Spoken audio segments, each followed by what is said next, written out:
They told the entire family I was ungrateful. They told the venue I was a liar. They told my brother's new wife that I had always been jealous and difficult, and that this was just the latest example of who I really was. What they never told anyone was that my name was sitting on a $38,000 contract I never saw, never agreed to, and never signed. Not once.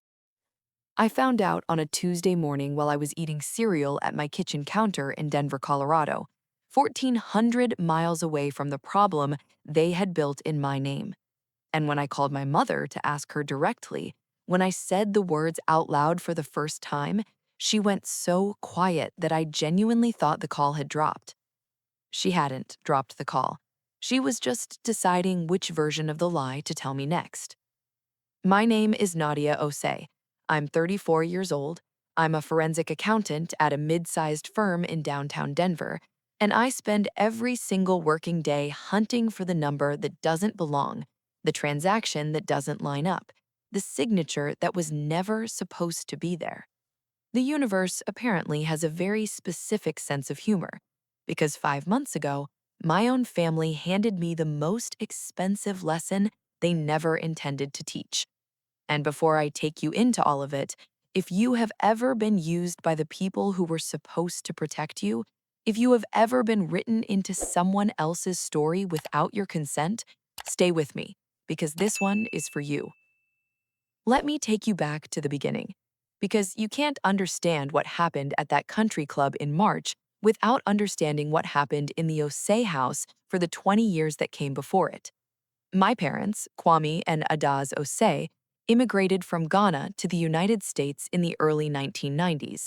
They settled in Columbus, Ohio, where my father worked as an electrical contractor and my mother ran a small tailoring business out of our garage.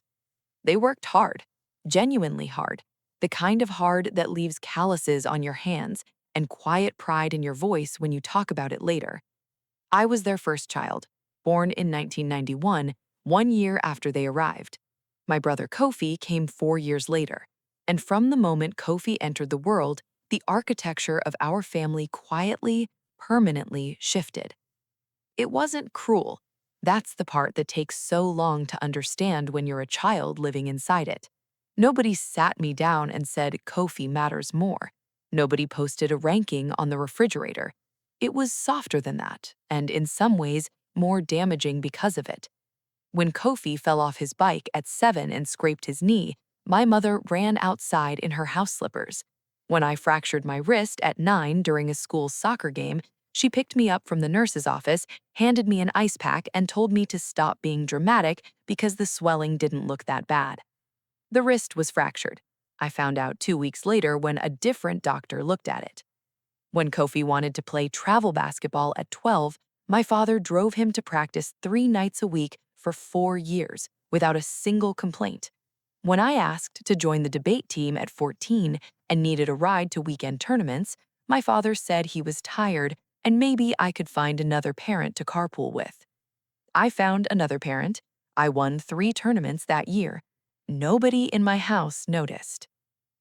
Here is the thing about growing up like that. You don't sit around feeling sorry for yourself, at least not in any way you'd recognize. What you do instead is become extraordinarily self-sufficient. You stop asking. You stop expecting. You build a life that runs entirely on your own fuel because you learned very early that the alternative fuel supply was unreliable. By 22, I had put myself through the University of Denver on a combination of academic scholarships, a part-time bookkeeping job at a local restaurant, and sheer stubborn refusal to need anything I couldn't provide for myself. My parents came to graduation. My father took one photograph and told me the campus was smaller than he expected. 3 weeks later, Kofi got a car for his 18th birthday. A used Honda, nothing extravagant, but chosen and wrapped and presented with a bow. I am not telling you this to make you feel angry on my behalf. I am telling you this because it is the foundation, and you cannot understand how a building collapses until you understand what it was built on. Here is the complicated part. I loved Kofi.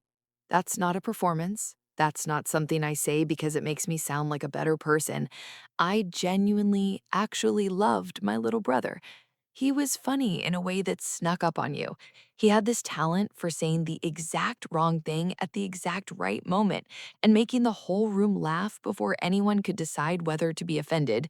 He was generous, genuinely generous, the kind of person who would give you the last 20 in his wallet without thinking about it, and then forget he'd done it by the next morning. He also had a lifelong habit of letting other people, specifically our parents, handle the difficult realities of his choices. He didn't do it maliciously. That was the other complicated part. Kofi wasn't cruel. He was comfortable. He had grown up comfortable in a way I never had, and comfortable people sometimes don't notice the load-bearing walls until they're already gone. In January of this year, Kofi called me to announce his engagement to a woman named Brianna Whitfield. They had been together for 2 years.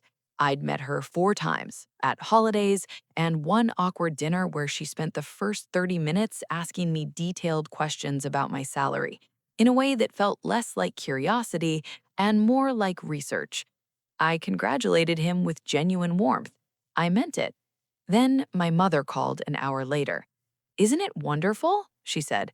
"A spring wedding. We're thinking the Bellhaven Country Club. Kofi wants something special." The Bellhaven Country Club in Columbus, Ohio. I looked it up that evening. Banquet minimum, $18,000. Event packages from $24,000. Full wedding production, easily $35,000 to $45,000. I set my phone down and went back to the quarterly report I was reviewing. I remember thinking, I hope they've thought through the budget. I should have known that the budget was exactly what they had been thinking about. They had simply reached a different conclusion than I had about whose budget it was. If you are already feeling that cold recognition in your chest, that thing where someone else's story sounds uncomfortably like your own, stay right there, because what happens next is the part that changes everything. February arrived. Kofi sent a group text with the wedding date, Saturday, March 15th, Bellhaven Country Club, ceremony at 5, reception following, black tie optional. No mention of bridesmaid duties, no mention of a role of any kind, just a date and a dress code. I texted back, wouldn't miss it, so happy for you both. I booked my flight that same evening, Columbus from Denver, round trip, nonstop, $780. 2 weeks later, my mother called with what she described as a small favor. "Nadia, the venue needs some financial documentation before they finalize the contract. Just income verification, that kind of thing. Could you send me a copy of your last 2 pay stubs and your tax return?" I paused.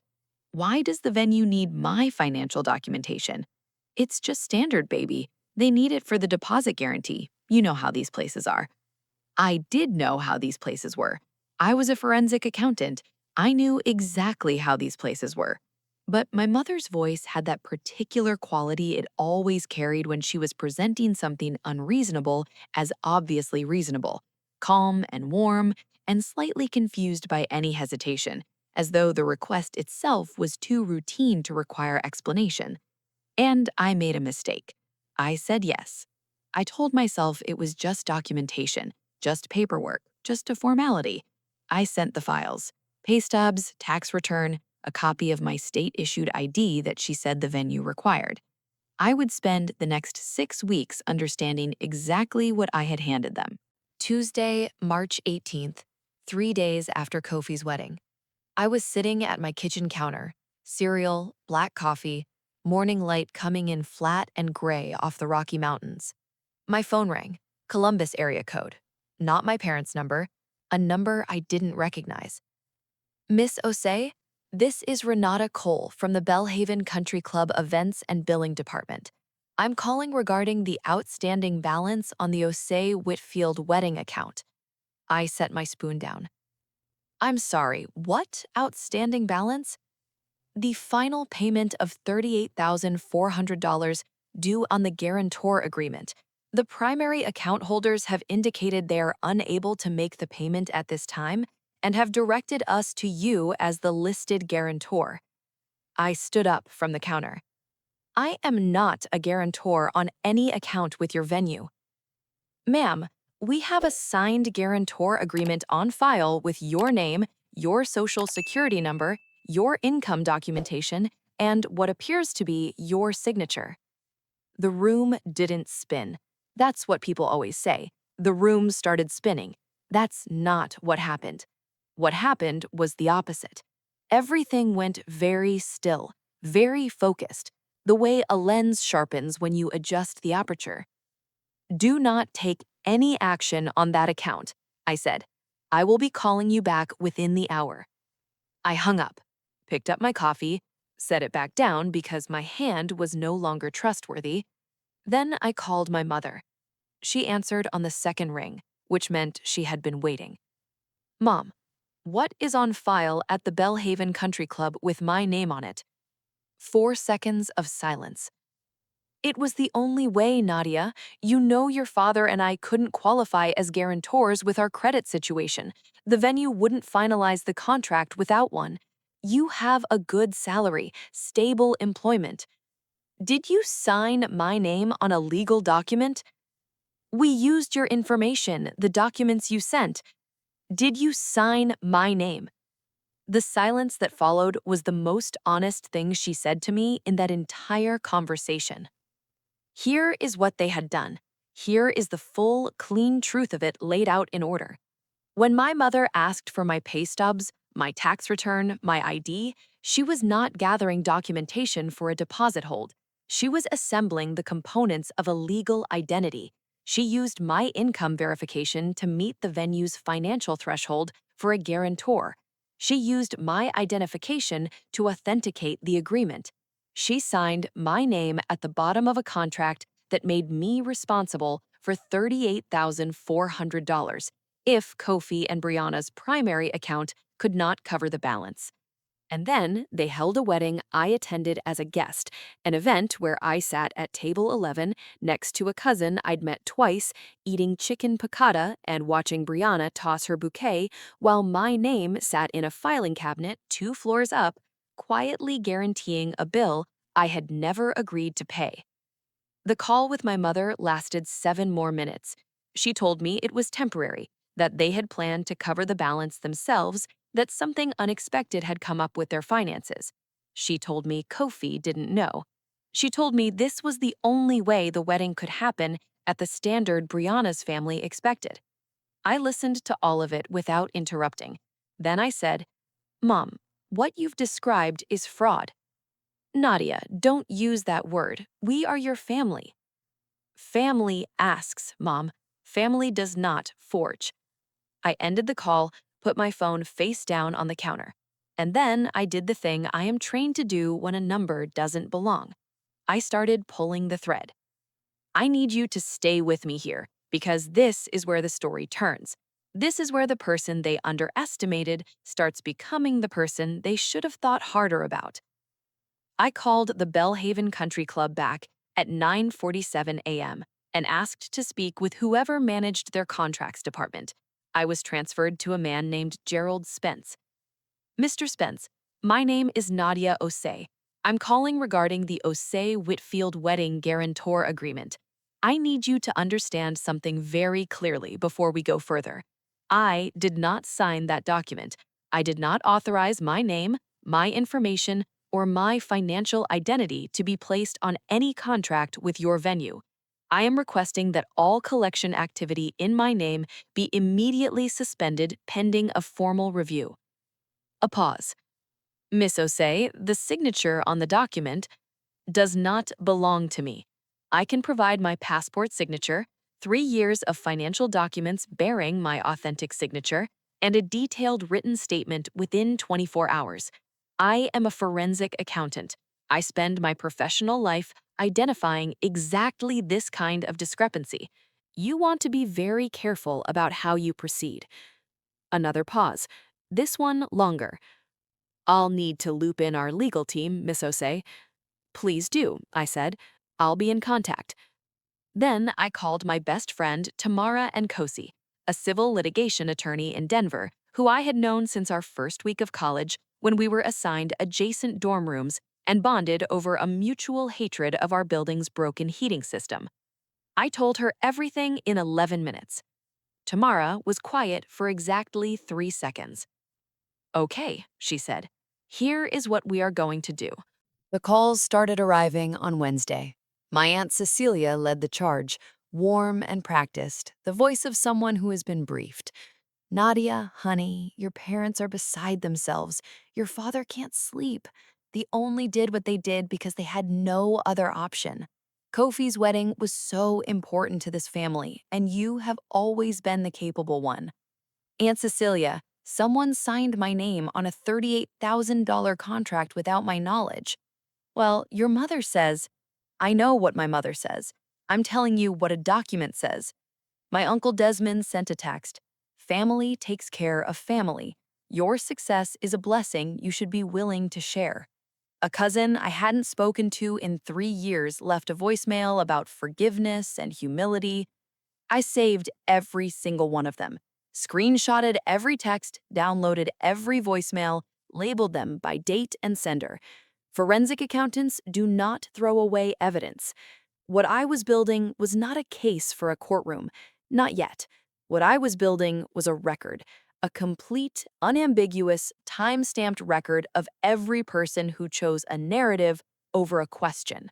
Because not one of them, not Aunt Cecilia, not Uncle Desmond, not the cousin I barely remembered, had asked to see the document. Not one of them had said, wait, let me understand what actually happened here.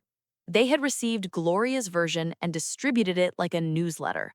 And then something different arrived. A text from my cousin Delia, 26 years old, the family's quiet observer, the one who always sat at the edge of the room watching the rest of us perform our roles. Hey, something doesn't feel right about how this is being described.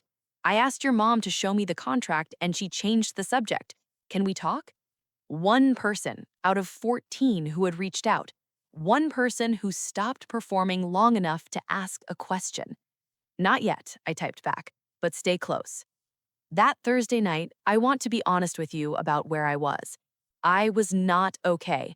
I had spent 4 days operating in professional mode, calling venues and attorneys and documentation departments, drafting formal statements, building files, speaking in the steady, measured voice I use when I'm working. And all of that was real. All of it was necessary.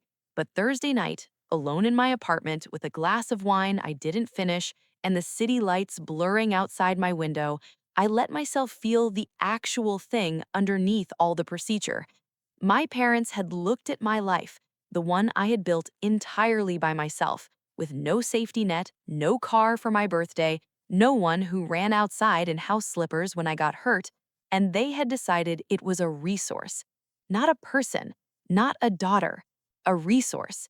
They had looked at my stability and my salary and my responsible life, and they had thought, she'll handle it. She always handles things, she'll be quiet about it because she's always been quiet about it. And here is the part that hurt the worst. They weren't entirely wrong about my history. For my entire life, I had been quiet about it. I had swallowed the unequal treatment, absorbed the invisible rankings, told myself it didn't matter because I was strong enough not to need it to matter. My silence had trained them. My competence had given them permission. I sat with that for a long time. And then I thought about something my grandmother used to say before she passed. Nadia, there is a difference between being strong and being invisible. One is a gift. The other is just someone else's convenience. I had been invisible for 34 years. I was done with that particular service. This is the moment where everything in this story shifts. And I need you to stay with me because what happens next is the part I wish someone had told me was possible. Friday morning, 7:23 a.m. Tamara had filed the formal document request with the venue's legal team Thursday afternoon. The Bellhaven Country Club, perhaps sensing the direction this was heading, moved faster than we expected.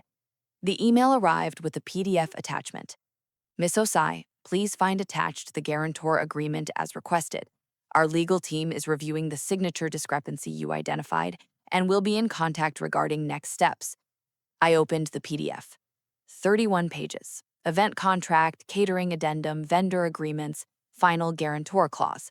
I went directly to page 27. the guarantor's signature line. I placed my laptop beside my passport, open to the identification page.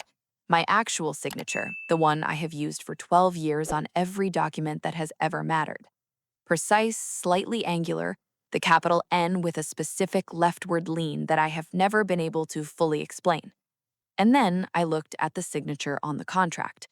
Someone had tried, I will give them that.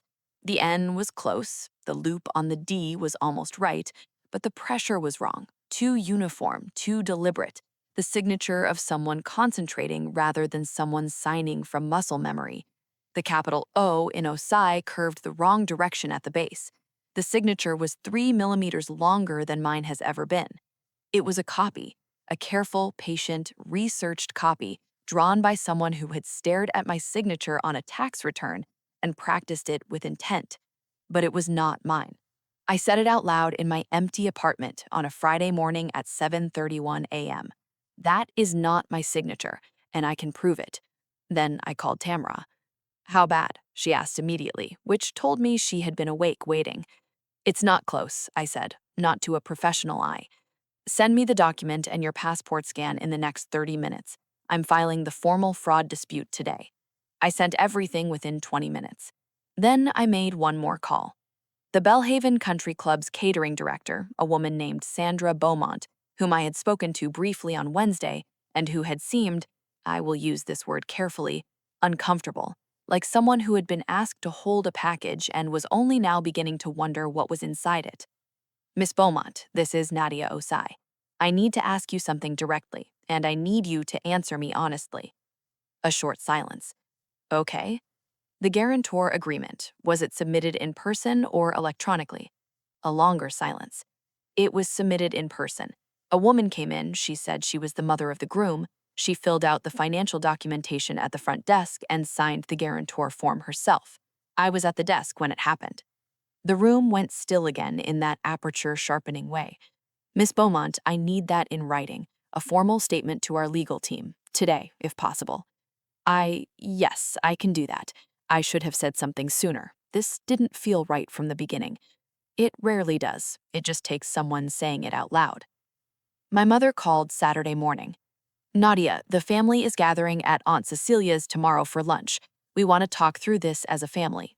Come.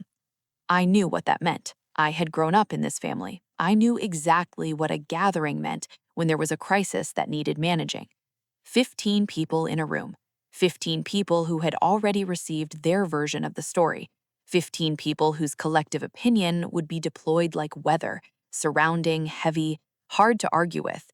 My mother was betting on the same thing my father had always bet on, that I would rather absorb the discomfort than cause a scene. I'll be there, I said. She sounded surprised. She covered it quickly. Good. 1 o'clock. Bring nothing. I arrived at Aunt Cecilia's house at 12:59 p.m. on a Sunday in March, carrying a structured leather briefcase I used for client presentations. I was wearing a cream blazer, dark slacks, and the expression of someone who had prepared. The house smelled like jollof rice and judgment. 14 faces turned when I walked in. My mother at the kitchen counter, my father at the head of the table with the particular posture of a man who has rehearsed his opening. Kofi sitting beside Brianna, who looked like someone who had arrived for a show she'd helped produce. No seat had been pulled out for me. My cousin Delia stood up and got one from the hallway without being asked. We exchanged a look that said more than either of us spoke. My father began. I want to thank everyone for coming to support this family. Nadia made a commitment to her brother's wedding. She sent her documentation to the venue as a financial guarantor, and now she is refusing to honor that commitment and threatening legal action against her own parents. This is not who we raised her to be. My mother, tears arriving on cue. We only wanted Kofi to have the wedding he deserved. We were in a difficult financial position. Nadia has always been the strong one. We thought she understood. Kofi, quieter than I expected. Nadia, can we figure this out? I don't want anyone getting in legal trouble. Brianna, with the careful tone of someone reading from a prepared text. We're grateful for everything the family did to make our day special. And then the chorus. Aunt Cecilia, Uncle Desmond, cousins I barely knew, stone after stone, dressed up as concern. You're the successful one. This is family, Nadia. Your parents sacrificed everything for you. I let them finish. All of them. I waited until the room had said everything it came prepared to say. Then, I stood up. The room went quiet in the way rooms go quiet when someone changes the temperature. I set the briefcase on the table, opened it, and removed a manila folder. I've been listening. Thank you for that. Now I'd like to show you something. I placed the contract in the center of the table. Official Bellhaven Country Club letterhead. 31 pages, tabbed to page 27. This is the guarantor agreement. My name is on the signature line. I placed my passport beside it, open to the photo page. This is my actual signature. I'm asking everyone at this table to look at both of them. My Aunt Cecilia reached for the contract first. She held it next to the passport, looked at one, looked at the other. Her face changed. Uncle Desmond leaned in. His face changed. Delia was already nodding slowly, quietly, the look of someone whose suspicion had just been confirmed. I added the second document to the table. This is a written statement from Sandra Beaumont, the Bellhaven Country Club catering director who was present at the front desk when this contract was signed. She states that a woman in her mid-50s, the mother of the groom, came in personally, presented my financial documentation, and signed this form herself. My mother's voice, thin as paper. Nadia, I'm not finished. Third document. This is the formal dispute letter filed by my attorney on Friday. The Bellhaven Country Club has suspended all collection activity against me, pending a signature verification investigation. Their legal team has already noted a discrepancy. The room had gone very, very still. My father's face had gone the color of ash. And then Kofi did something I did not expect. He looked at Brianna. Did you know about this? She didn't answer immediately. That was its own answer. Bree, did you know they were using Nadia's name on the contract? Your parents said they had it handled. That is not what I asked you. Kofi pushed back from the table slightly, not dramatically, just the quiet shift of a man reorganizing himself around a truth he was only now receiving. My father tried to recover. The venue required a guarantor. We had no choice. You had a choice, I said. You could have called me and asked. Silence. You could have said, Nadia, we need help. We are in a financial position where we cannot qualify as guarantors. Would you be willing to co-sign? That was the choice you had. You made a different one. Aunt Cecilia set the contract down carefully, the way you set down something that has just told you something you cannot unknow. Kwame, her voice was quiet, and it was not kind. Is this what happened? My father said nothing. Did you sign your daughter's name on a legal document? The silence from my father was the most honest thing he had contributed to the entire conversation. I picked up the fourth document. This is a comparative analysis prepared by my firm's forensic documentation specialist. The signature on the contract and my verified signature from 6 independent sources do not match across 11 distinct metrics: pen pressure, letter proportion, stroke sequence, termination angle. The conclusion? The guarantor's signature is not mine. I looked around the table slowly, starting with my father, moving to my mother, ending with Kofi. I did not sign this contract. I have zero legal or moral obligation to pay $38,400. The Bellhaven Country Club will confirm this formally within the week. When they do, the liability reverts entirely to the primary contracting parties. Kofi's voice, quieter than I had ever heard it. Mom, is this real? Did you actually sign her name? My mother was crying. The real kind, the kind without any angle behind it. We didn't have another way. The venue wouldn't approve the contract without… Mom, Kofi's voice broke. This is Nadia. This is my sister. He looked at me across the table. Something passed between us that I don't have clean words for. Grief, maybe, or the beginning of it. I raised one hand. The room went quiet. I am not pressing charges. That is not why I am here. I looked at every face in turn, but I need every person in this room to understand three things. One finger. I never signed this contract. I have no obligation to pay a single dollar. Second finger. Someone in this family went through my personal documents, took my financial identity, walked into a venue, picked up a pen, and wrote my name as though it belonged to them. That is not a family favor. That is a crime. Third finger. I have spent 34 years being the quiet, capable one who handles things and asks for nothing. I have let my silence be treated as consent. That ends today, in this room, in front of all of you. I closed the briefcase.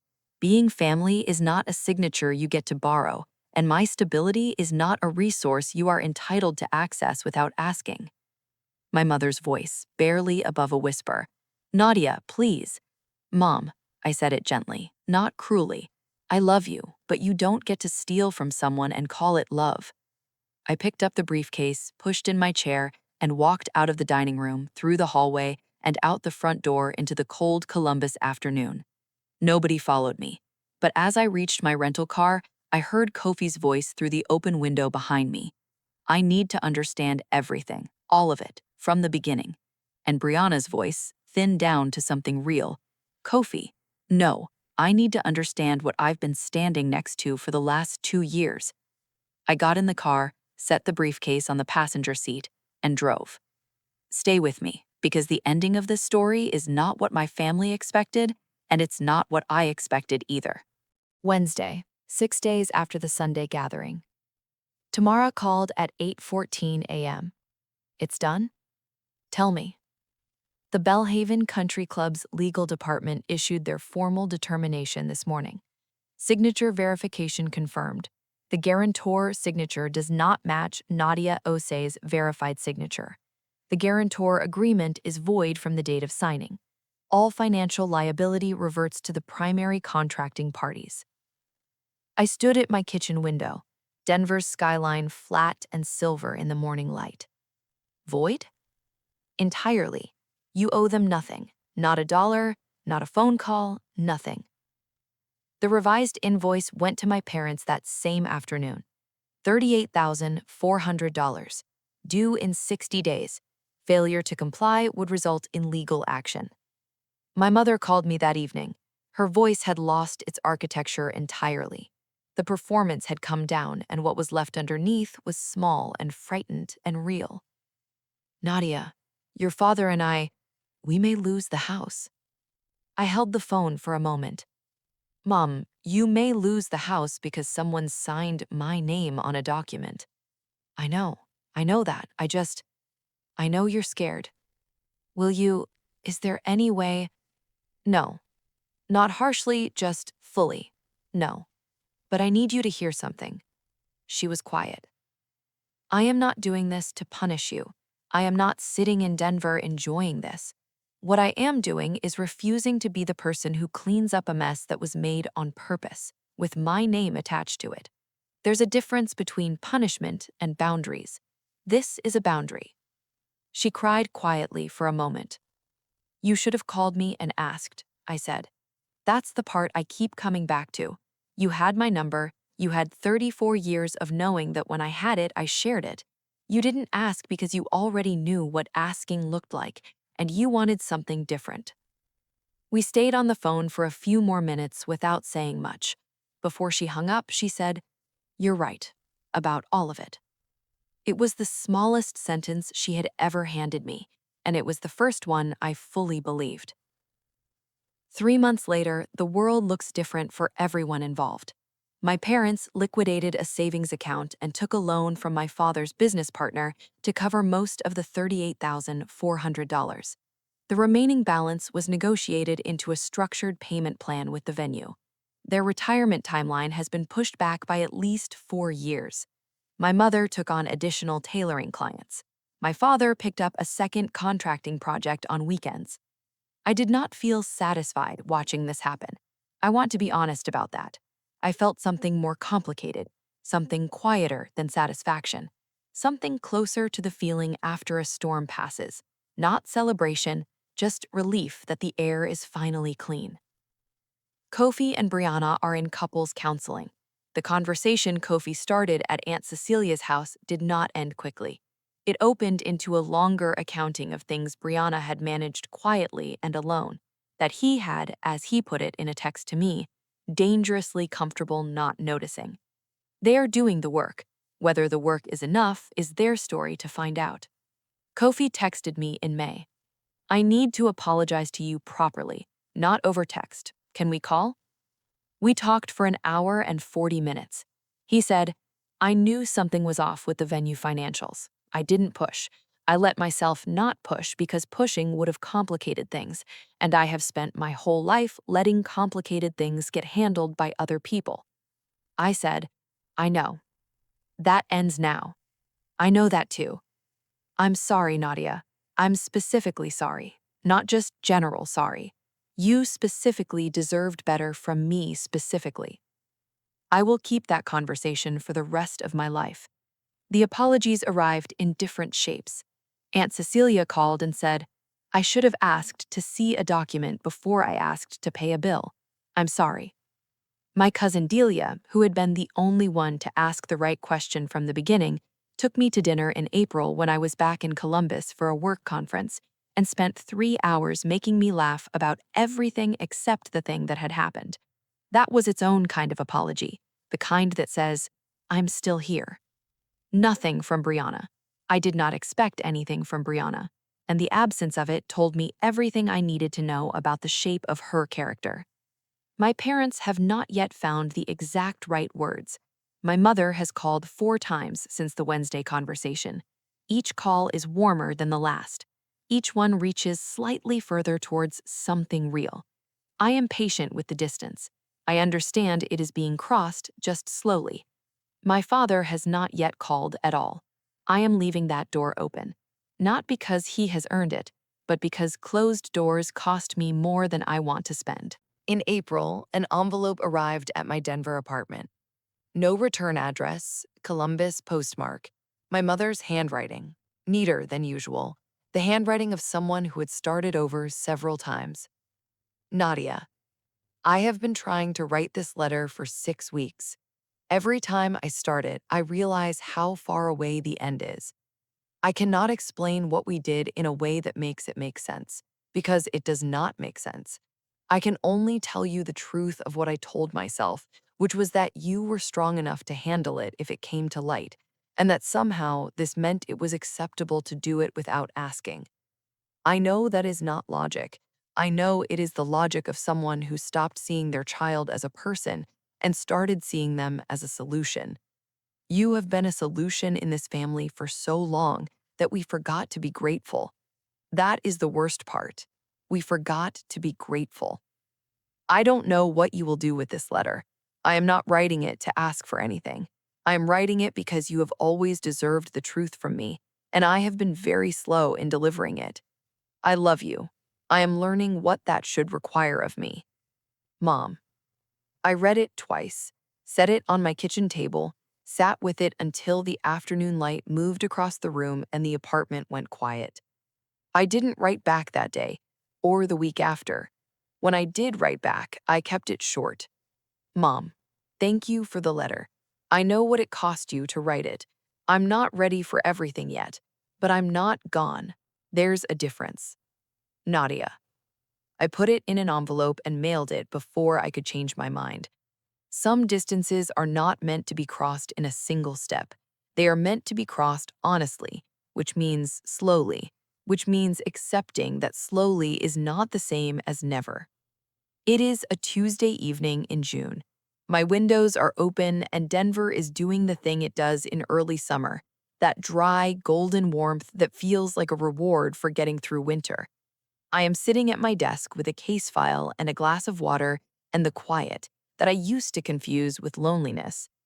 I want to tell you what I have learned from all of this, not just the strategy of it, the documents and the dispute and the investigation, but the thing underneath all of that.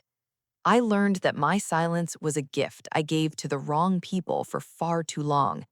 I learned that self-sufficiency and invisibility are not the same thing, but they can live so close together you stop being able to tell them apart.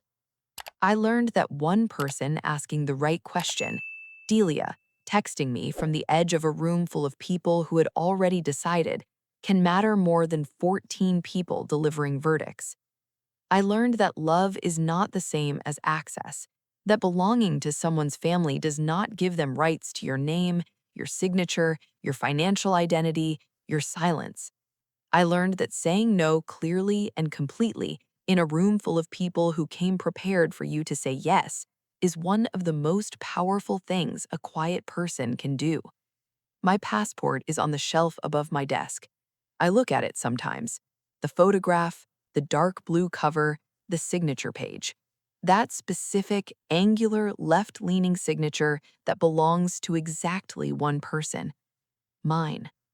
I have been a forensic accountant for 9 years. I find the number that doesn't belong. I find the transaction that doesn't add up. I find the signature that was never supposed to be there. I found it. And what I did next did not just shock my family. It finally, fully taught me something I should have known 34 years ago. My name is mine. My stability is mine. My story is mine. And from here on out, nobody signs anything with my name except me.